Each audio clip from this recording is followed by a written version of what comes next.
اور وہ دوڑا دوڑا آ رہا تھا، صفیں سیدھی ہو رہی تھی. جب وہ آ رہا تھا تو میں نے ان بچوں سے کہا کہ آپ کا مقصود، آپ کا ٹارگٹ، آپ کا وہ جو جس کو آپ حاصل کرنا چاہتے تھے، وہ ابو جہل سامنے وہ گھوڑے پر سوار.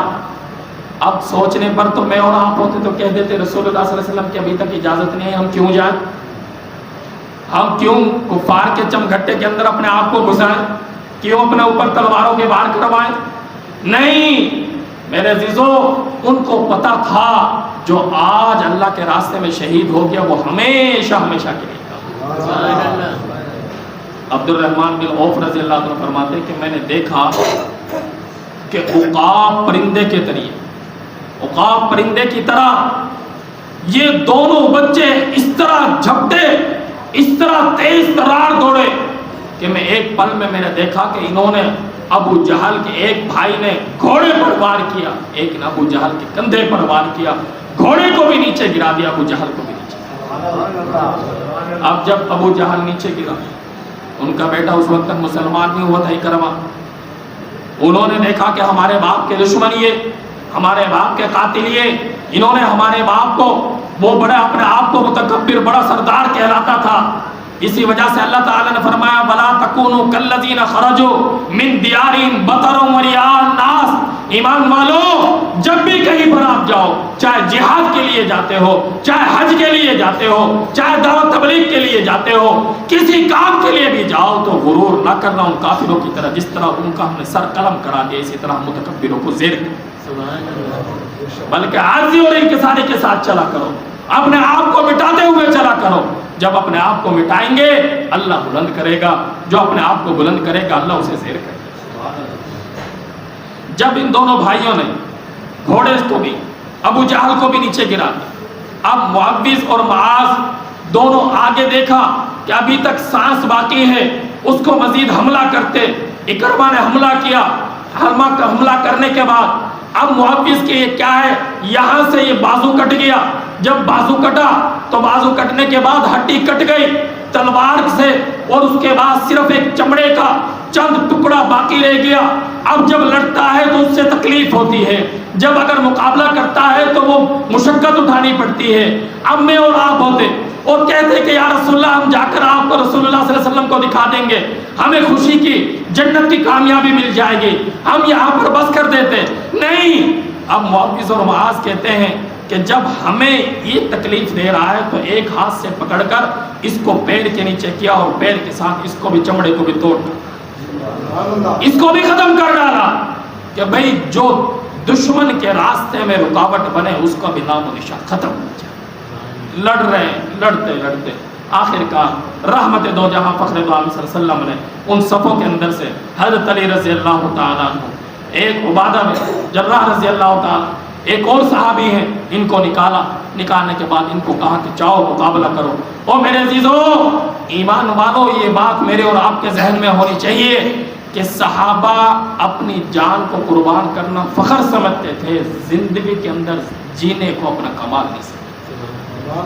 وہ چاہتے تھے کہ جس کی جان دی ہوئی ہے نا اسی کو ہی سپرد کر دیں. جب حضرت علی نکلے، ادھر سے دوسرے صحابی نکلے، تیسرے نکلے، ادھر سے ان کا بڑا پہلوان آیا، 3 جنگجو آئے. حضرت علی رضی اللہ تعالیٰ عنہ کو وہ پہلوان کہا کرتا تھا اے علی، جس دن تو میرے سامنے آ جائے گا نا اس دن اگر تو بچ گیا تو میں تجھے شیر خدا مان، اگر تو نہیں بس میرا مقابلہ نہیں کر سکتا تو شیر خدا نہیں. میں کہا کرتا ہوں ایمان والو، باپ کی بات پوری نہ ہو یہ کوئی کمال نہیں ہے، ماں کے زبان سے نکلی ہوئی دعا پوری نہ ہو یہ کوئی کمال نہیں ہے، لیکن جہاں پر نبی کی دعا ہو وہ تو سراسر کمال. اب شیر خدا کا لقب یہ میں نے اور آپ نے نہیں دیا بلکہ کالی کملے والے نے خود اپنے زبان مبارک سے دیا.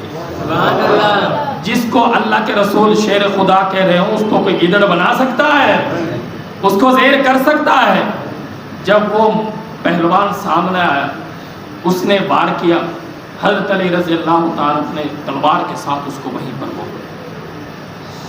جب حضرت علی نے وار کیا اور بار ایسا کیا کہ جب تلوار ماری تو ادھر سے ماری تو بائیں طرف نکل کے چلی. کہنے لگا علی تیرے بس یہی طاقت ہے, تیری یہی طاقت ہے, ابھی بھی متکبرانہ چال چل رہا ہے. حضرت علی نے فرمایا کہ زیادہ باتیں نہ کر, ذرا ہل کر دکھا, تھوڑا سا ہل کر دکھا. ہلنا تھا کہ جسم کے دو ٹکڑے ہو گئے, وہیں جہنم واسی. اسی طرح دوسرا صحابی کے سامنے جو آیا وہ بھی مارا گیا. ادھر پھر وہ جو رسول اللہ صلی اللہ علیہ وسلم سے مل رہا تھا, جس کی میں ابھی بات کر رہا تھا کہ آقا میں آپ سے اس وجہ سے مل رہا ہوں, نہ جانے دوبارہ میری اور آپ کی ملاقات ہو یا نہ. وہ آقا علیہ الصلوۃ والسلام کے اس صحابی دشمن نے جب وار کیا ان کو کیا کر دیا کہ وہ شہید ہو گئے. اب حضرت علی رضی اللہ عنہ اور دوسرے صحابی اس کافر کی طرف بڑھ گئے جس نے اس مسلمان کو شہید کیا, اس کو بھی جہنم واصل کر دیا. رسول اللہ صلی اللہ علیہ وسلم نے جب صف بندی کی نا, صف بندی کرتے وقت آقا علیہ الصلوۃ والسلام نے انگلی سے اشارہ کر کے بتا دیا تھا کہ کفار کا فلاں سردار فلاں جگہ پر مارا جائے گا اور فلاں کفار کا سردار فلاں جگہ پر مارا جائے گا. آقا علیہ الصلوۃ والسلام نے اشارہ کیا. اشارہ کرنے کے بعد جو یہ انگلی ہلی, یہ وہ انگلی ہے اگر آسمان کی طرف اٹھے تو چاند کے 2 ٹکڑے ہو جائے.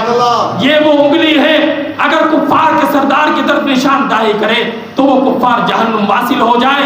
تو آقا علیہ الصلوۃ والسلام نے جیسے جیسے اشارہ کیا, صحابہ رضی اللہ عنہم فرماتے ہیں کہ ہم نے دیکھا کملی والے کے اس پیشین گوئی کے مطابق سارے کے سارے کفار ایسے ہی مرے ہوئے تھے اسی جگہ. جب جنگ ختم ہوئی نا, مسلمانوں کو فتح ہو گئی اور مشرکین مکہ کو شکست ہو گئی, آقا علیہ الصلوۃ والسلام نے آواز لگائی, کوئی ہے جو میرے قوم کے فرعون کی گردن کاٹ کر میرے پاس لے, میرے قوم کے فرعون کی گردن میرے پاس کاٹ کر لے آئے. صحابہ رضی اللہ مجمعین میں حضرت عبداللہ بن مسعود رضی اللہ تعالیٰ اٹھے اور عرض کیا رسول اللہ صلی اللہ علیہ وسلم آپ کا غلام حاضر ہے, حکم کریں ہم لبیک کریں گے اس پر.